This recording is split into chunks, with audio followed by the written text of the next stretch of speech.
મહેસાણાની દૂધસાગર ડેરીની ચૂંટણીને લઈને ઠાકોર સમાજ મેદાને ઉતર્યો છે। બેચરાજીમાં યોજાયેલા ઠાકોર સમાજના સંમેલનમાં સહકારી ક્ષેત્રમાં ઠાકોર સમાજને પ્રતિનિધિત્વની માંગ ઉઠી। આ સંમેલનમાં ગેનીબેન ઠાકોર, અલ્પેશ ઠાકોર, બળદેવજી ઠાકોર, વિક્રમ ઠાકોર સહિતના અગ્રણીઓ હાજર રહ્યા। ભાજપ ધારાસભ્ય અલ્પેશ ઠાકોરે પણ સહકારી ક્ષેત્રમાં ક્ષત્રિય ઠાકોર સમાજને સારું પ્રતિનિધિત્વ મળે એ માટે હાકલ કરી છે। કોંગ્રેસ નેતા બળદેવજી ઠાકોરે ડેરીની ચૂંટણીમાં રૂપિયા આપીને મતનું ખરીદાયા હોવાનો ગંભીર આરોપ લગાવતા ખળભળાટ મચી ગયો છે। 70% વસ્તી આપણી, 70% મંડળીઓ આપણી। સાહેબ, એક પણ ડિરેક્ટર તમારો આવ્યો નહીં। મંડળીના પ્રમુખ તરીકે ઠરાવ તમારો થયો, લાખ ને 2 લાખ લઈને જતું રહેવાનું, મન ફાવી મત આપી આવવાનું। કમનસીબી છે આપણી। આ કોની કમનસીબી? અહીં બેઠેલી મારી બેનની ના, અહીં ઉભેલા મારા યુવાનની, સામે બેઠેલા મારા વડીલોની, અને સૌથી મોટી જવાબદારી અહીં બેઠેલા અમારા આગેવાનો। એક ડિરેક્ટર આપણો નહીં, મરો, મજા કરો, ભેંસો દોવો, ડેરી ભરી આવો, છોકરા ભણે છે કે નહીં ખબર ના રાખશો, જેનું જે થવું એ થાય। સ્વરૂપજી આપણે બન્યા છે મિનિસ્ટર, અમારા એક ધારાસભ્યમાં બેઠા છે, બીજા ધારાસભ્યમાં બેઠા છે। છોકરું ભણાયેલું હશે ને સરકારી નોકરી કરવી હશે, તમે અરજી કરશો, તમારા મને કે અલ્પેશભાઈ મારા ઓળખીતા છે, ફોન કરીશ એટલે મારા છોકરાને નોકરી લાગી જશે, ભૂલે ચૂકે વિચારતા નહીં। સિસ્ટમો બદલી ગઈ। પહેલા તમારા દીકરાને 10મામાં કે 10મું ભણેલો દીકરાને તલાટી બનવું હોય, કોન્સ્ટેબલ બનવું હોય કે જે બનવું હતું એ બનવું હોય તો અરજી કરીને ક્યાંક નોકરી લાગી શકતો હતો। નાના મોટા કોઈની ભલામણથી ક્યાંક મેળ પડતો હતો। હવે એના માટે ડબલ ગ્રેજ્યુએટ થઈ ગયું। તમારો છોકરો 10મા સુધી પહોંચ્યો એટલે 12મા સુધીનું આવ્યું, તમારો છોકરો 12મામાં પહોંચ્યો એટલે ગ્રેજ્યુએટ આવ્યું।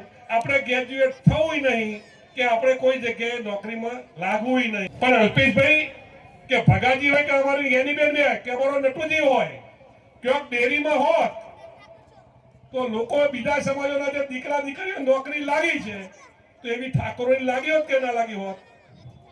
આ પરિસ્થિતિ બનાસકાંઠાની અને મહેસાણાની છે ભાઈ। આપણે સમગ્ર મહેસાણા જિલ્લો હોય કે બનાસકાંઠા જિલ્લો હોય, હું લગભગ માનું ત્યાં સુધી 50% ઉપરની વસ્તી એ ઠાકોર સમાજની છે। અને તમામ જગ્યાએ દૂધ ભરાવનાર એ ઠાકોર સમાજના સૌથી વધારે ગ્રાહકો છે। ગામડા પણ ઠાકોર સમાજના છે, પણ પૈસાની લાલચ આપી દર મંડળીએ હું માનું ત્યાં સુધી, મને જે વાત મળી છે ત્યાં સુધી 3 ને 4 ને 5 લાખ રૂપિયા આપી અને એમના મનગમતા માણસોનો ઠરાવ કરાવડાવી અને બીજા માણસોના ફોર્મ ભરવામાં પણ સહી નહીં કરવાની એવું સરકારનું દબાણ ઊભું કરી અને એક તરફી જે ડેરીની ચૂંટણી થઈ છે એની સાથે એમનો વાંધો હતો। એટલા માટે મારા સમાજમાં કહ્યું છે કે સમાજમાં કેવા કે આપણા સમાજના 1, 2 કે 4, 5 ડાયરેક્ટરો હોય તો અમારા સમાજના દીકરા દીકરીઓ પણ ક્યાંક તો નોકરી કરતા હોય, એમાં પણ કોઈ શંકાને સ્થાન નથી। મતો ખરીદ્યા છે।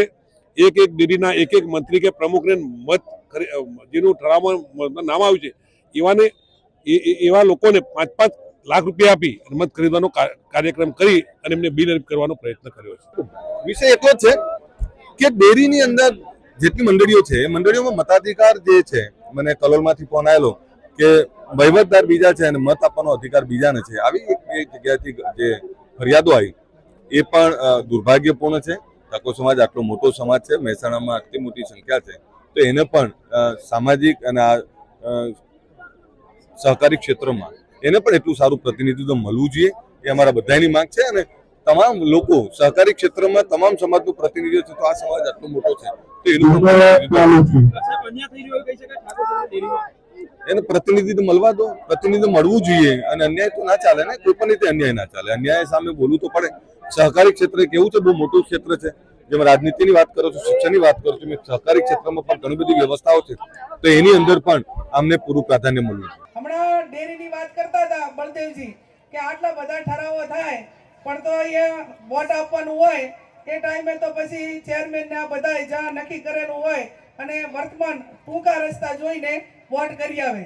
આ જ્યાં સુધી તમારામાં જનજાગૃતિ નહીં આવે ત્યાં સુધી સહકારી સંસ્થાઓ હોય કે સરકાર હોય, પણ જ્યાં સુધી સમાજ અને સમાજના આગેવાનો થકી એકજૂટતા અને એનામાં વિલ પાવર નહીં આવે ત્યાં સુધી ક્યાંક ને ક્યાંક અવગણના થવાની. અને અવગણના એ ભલે રાજકીય રીતે કદાચ અવગણના થતી હોય તો એને પહોંચી વળવાની તાકાત પણ ઠાકોર સમાજમાં છે. આવનાર સમયની અંદર જ્યાં પણ અન્યાય થાય, રાજકીય રીતે અન્યાય થાય, સામાજિક રીતે અન્યાય થાય અને કોઈ કાયદો અને વ્યવસ્થાની દ્રષ્ટિએ ક્યાંક સમાજના દીકરા દીકરીને મદદ કરવાની થાય તો પણ બધા એકજૂટ થઈને મદદ કરશે.